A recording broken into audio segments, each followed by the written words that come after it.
বাংলাদেশে যে নৃশংস ঘটনাটি ঘটেছে দীপু দাসের সাথে, দীপু দাসকে এক সনাতন ধর্মের ভাইকে যেভাবে তারা উলঙ্গ করে সর্বসম্মুখে গাছে বেঁধে তাকে জ্যান্ত জ্বালিয়ে পুড়িয়ে মারা হয়েছে। কেন? তার কি এমন অপরাধ ছিল যেই অপরাধ এই ধরনের শাস্তি তাকে দিতে হলো? সে এমন কি ভুল করেছিল বা এমন কি বলেছিল, এমন কি করেছিল যার জন্য তাকে এই ধরনের শাস্তি দিতে হলো? যার সততা কিন্তু এখনও অবধি সামনে আসেনি, শুধুমাত্র গুজব রটানো হচ্ছে সে নাকি তাদের ধর্মকে অবমাননা করেছে। কি এমন বলেছে যে যার সততা এখনও অবধি সামনে আসেনি? দেখুন, আপনাদেরই একজন ধর্মের মানুষ মানে মুসলিম ধর্মের এক ভাই একটি পোস্ট করেছে, যেখানে খুব সুন্দরভাবে একটি কথা বলেছে। শুনুন, বলেছে যারা দীপু চন্দ্র দাসকে হত্যা করেছে তারা মুসলিম নয়, তারা আপনার মতো অন্ধ মুকাল্লিদ, যারা ইসলাম সম্পর্কে কিছু জানে না। ইসলাম কাউকে বিনা অপরাধে হত্যার অনুমোদন দেয় না। বুঝতে পারছেন? সত্যি তারা যদি মুসলিম ধর্মটাকে জানতো বা তারা সত্যি যদি এই ধর্ম সম্পর্কে তাদের কোনো জ্ঞান থাকতো তাহলে কখনো তারা এই ধরনের শাস্তি কাউকে দিত না। কারণ তাদের কাছে কোনো ঠোস প্রমাণই নেই, বা তারা আজ অবধি পুরো মানুষকে, পুরো দেশবাসীকে, সকল মানুষ যারা জানতে চায় সততা, তাদেরকে এখনও অবধি প্রমাণ দিতে পারেনি যে আসলে সে কি বলেছিল, কি এমন কথাতে তাদের ধর্মকে অবমাননা করেছিল। আর সত্য ছাড়া বা প্রমাণ ছাড়া কখনোই কখনোই ধর্ম বলে না যে কাউকে হত্যা করো। এখানে পরিষ্কার একজন মুসলিম ধর্মের ভাই বলছেন যে আমি আজ ইসলাম ধর্মের অনুসারী হয়ে এই পোস্টে লিখলাম, দীপু চন্দ্র কী এমন বলেছিল? এই প্রশ্নের উত্তর আজ সারা দেশ জানতে চায়।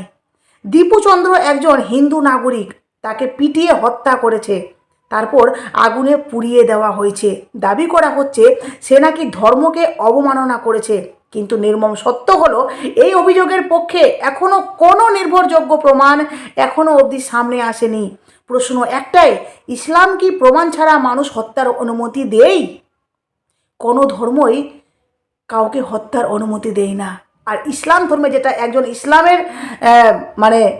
ইসলাম ধর্মের ভাই বলছেন যে ইসলাম কখনো প্রমাণ ছাড়া কাউকে হত্যার অনুমতি দেয় না। বলছে যে ইসলাম কি প্রমাণ ছাড়া মানুষ হত্যার অনুমতি দেয়? উত্তর, কখনোই না। একজন নিজেকে বলছেন এখন নিজেকে প্রশ্ন করুন, প্রমাণ কোথায়, সাক্ষ্য কোথায়, বিচার কোথায়, নাকি শুধু গুজব? উত্তেজনা এবং জনতার আবেগ, এই তিনটি এই যে উত্তেজনা আর জনতার আবেগের জন্য, তিনটি কারণের জন্য একজন মানুষকে নির্মমভাবে হত্যা করা হলো। এটা ইসলাম নয়, এটা জুলুম। তারা ধর্মকে নিয়ে ওই মানুষটিকে মেরে ফেলেনি, তারা শুধুমাত্র নিজেদের একটা হিংসা, একটা নিজেদের তেজ দেখানোর জন্য সেই মানুষটিকে এই ধরনের শাস্তি দেওয়া হলো। দীপু চন্দ্রের পরিবার রীতিমতো কান্না করছে, হাহাকার করছে, কারণ তাদের একটা মাত্র ইনকাম সোর্স ছিল, যেটা দীপু দাস। এটাও সামনে আসছে যে দীপু দাস একটি কোম্পানিতে কাজ করতেন, সেখানে তাকে প্রমোশন দেওয়া হয়েছিল। সেখানে আবার দুজন অন্য ধর্মের ব্যক্তি ছিলেন, তাদেরকে কেন প্রমোশন দেওয়া হলো না? তাদের মনে এই হিংসা যে আমাদেরকে কেন প্রমোশন দেওয়া হলো না, দীপু দাসকে কেন প্রমোশন দেওয়া হলো? এটার জন্যই কি এই সমস্ত কিছু, নাকি তাদের ধর্মকে অবমাননা করেছিল? যদি অবমাননা করে থাকতো বা সে কোনো অপরাধ করেছে, তাহলে তারা কেন শাস্তি দিল? তারা কেন আইন হাতে তুলে নিল? সেখানে কি পুলিশ প্রশাসন নেই, সরকার নেই, মন্ত্রী নেই? একজন সনাতন ভাইকে এই ধরনের শুধুমাত্র সে হিন্দু বলে বা একজন সনাতন ধর্মকে এইভাবে অবমাননা করা হচ্ছে বা এইভাবে তাকে শাস্তি দেওয়া হলো। আজ তার পরিবার রাস্তায় নেমেছে, পরিবার রীতিমতো কান্না করছে, আছড়াচ্ছে তাদের বাড়িকার একমাত্র সম্বল, যে মানুষটাকে তারা সারা জীবনের মতো হারালো। আজ হিন্দুরা সত্যি খুব বিপদে পড়েছে। দেখুন, আজকে কলকাতায় বিশাল বিক্ষোভ হচ্ছে, কারণ এই যে হিন্দুদের উপর অত্যাচার দিনের পর দিন যেভাবে বেড়ে চলেছে, আর যদি এই ধরনের ঘটনা যদি প্রতিবাদ না করা হয় তাহলে সত্যি একদিন হয়তো অনেকটা দেরি হয়ে যাবে, যেখানে হিন্দুরা প্রত্যেকটা সময় প্রত্যেকটা, দেখুন কলকাতাতে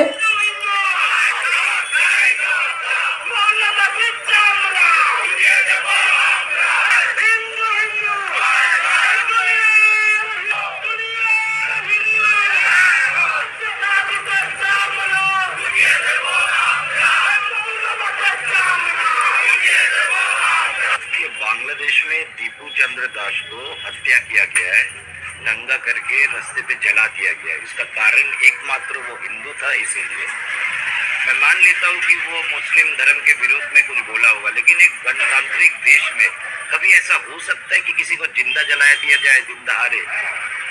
पूरे बांग्लादेश में जितने भी हिंदू रहते हैं उनके ऊपर time to time Hindu genocide होता है। पूरे विश्व में अगर हिंदू के लिए कोई सोच पाएगा या कुछ कर पाएगा वो है हमारे देश का भारत सरकार। तो हम लोग आज यहाँ पे जो रास्ता अवरोध का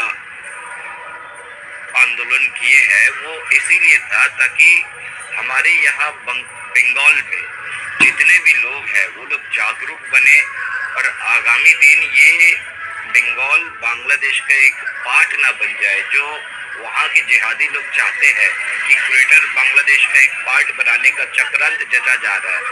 और हमारे यहाँ की सरकार जो है वो कभी भी मुस्लिम विरोधी कोई आंदोलन में पार्टिसिपेट नहीं करते हैं, ना ही उनके खिलाफ कुछ बोलते हैं, क्योंकि उनका वोट बैंक खराब हो जाएगा।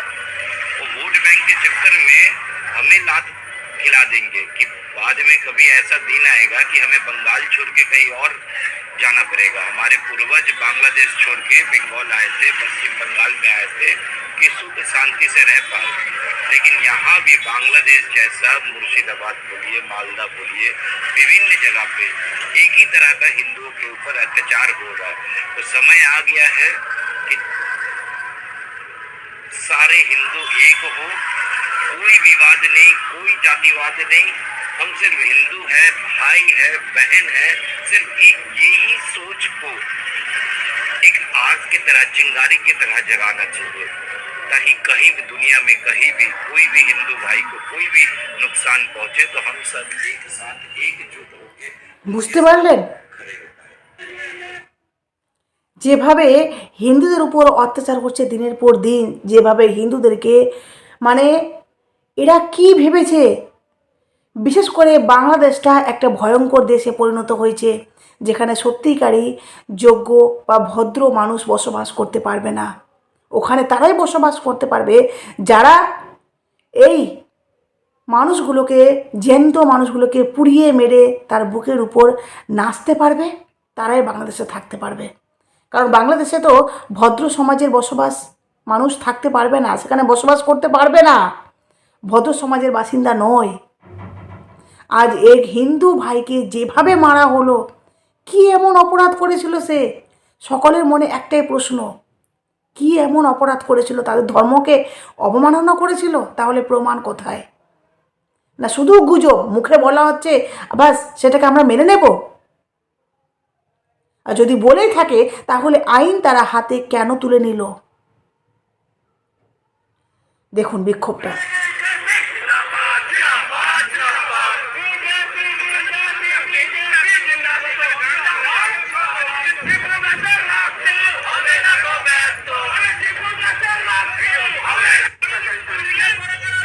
দেখতে পাচ্ছেন ইউনূস সরকারের যে ফটো সেটাকে পুরানো হচ্ছে, এমনকি যে বাংলাদেশের যে পতাকা সেটাকেও পুরানো হচ্ছে। কারণ আজ দেখুন যেভাবে হিন্দুদের উপর মানে অ্যাটাক করা হচ্ছে, হিন্দুদেরকে শেষ করার জন্য বাংলাদেশের মানুষরা উঠে পড়ে লেগেছে। অনেকে তো বাংলাদেশের মানুষগুলো এই আমাদের পশ্চিমবঙ্গকে তারা পাকিস্তানে বদলে দেওয়ার মানে একটা তাদের প্ল্যানিং, মানে ইন্ডিয়াকে তারা গ্রাস করতে চাইছে, কিন্তু এটা তো কখনো সম্ভব না। যার জন্য বলছি সমস্ত হিন্দুরা এক হয়ে প্রতিবাদে নামুন, কারণ অনেক হয়েছে। আমরা হিন্দুরা আর সহ্য করব না। হিন্দুরা, বাংলাদেশের হিন্দুরা রীতিমতো পালিয়ে আসছেন, আর ওদের মুখে চোখে শুধুমাত্র একটি ভয়ের ছাপ। তারা রীতিমাত্র মানে ভয়ে কম্পনে তারা আতঙ্কিত। তারা কি বলছেন দেখুন, বাংলাদেশে অশান্তি কমার লক্ষণ নেই, খুন অগ্নিসংযোগের ঘটনা ঘটেই চলেছে। সেই আবহে পেট্রোপোল সীমান্ত হয়ে ভারতে ঢুকতে দেখা গেল বাংলাদেশের নাগরিকদের। আপাতত আত্মীয়দের বাড়িতে থাকবেন বলে জানিয়েছেন কেউ কেউ। এমনকি ভারত থেকে যারা বাংলাদেশে গিয়েছিলেন তাদের অনেকে ফিরে আসছেন। বাংলাদেশে নাগরিক যারা পেট্রোপোল সীমান্ত হয়ে ঢুকছেন তাদের অনেকেরই চোখে মুখে আতঙ্কের ছাপ। জানাচ্ছেন বাংলাদেশে থাকতে পারছেন না, আবার ভারতেও থাকার উপায় নেই। নাগরিকত্ব কিভাবে পাবেন জানেন না, কোথায় যাবেন বুঝতে পারছেন না, তারা খুব অসহায় বোধ করছেন। বাংলাদেশে গত বছর শেখ হাসিনা সরকারের পতন ঘটে, আর সেই থেকেই লাগাতার অশান্তি একের পর এক হয়েই যাচ্ছে। হিংসার খবর সামনে আসছে। বাংলাদেশের নাগরিকরা জানাচ্ছেন সুস্থ জীবনযাপনের সুযোগ আর নেই, ব্যবসা চলছে না, কাজে বেরোতে পারছেন না, ছেলে মেয়েদের স্কুল পাঠাতেও ভয় পাচ্ছেন, মহিলারাও ভয়ে আছেন, বাইরে মেপে কথা বলতে হচ্ছে, বাক স্বাধীনতা নেই। রবিবার পেট্রোপোল হয়ে দেশে ফেরেন নেপাল চন্দ্র বিশ্বাস। 1992 সালে সপরিবারে ভারতে চলে আসেন তিনি। বাবার বন্ধু ফিজু আহমেদকে খুঁজতে সম্প্রতি বাংলাদেশে গিয়েছিলেন। দেশে ফিরে বলেন, আগের মতো নেই, এখন পরিবর্তন হয়েছে। বাংলাদেশের বাসিন্দা শ্যামল কুমার ভদ্দর বাড়ি রাজবাড়ি এলাকায়। তিনি হিপ জয়েন্ট অস্ত্রোপচার করাতে এসেছেন, তবে কথা বলতে রীতিমতো ভয় পাচ্ছেন, ইতস্তত বোধ করছেন। তিনি বলেন, শিয়ালদায় চিকিৎসা করাতে এসেছি, আর কিছু বলতে চাই না।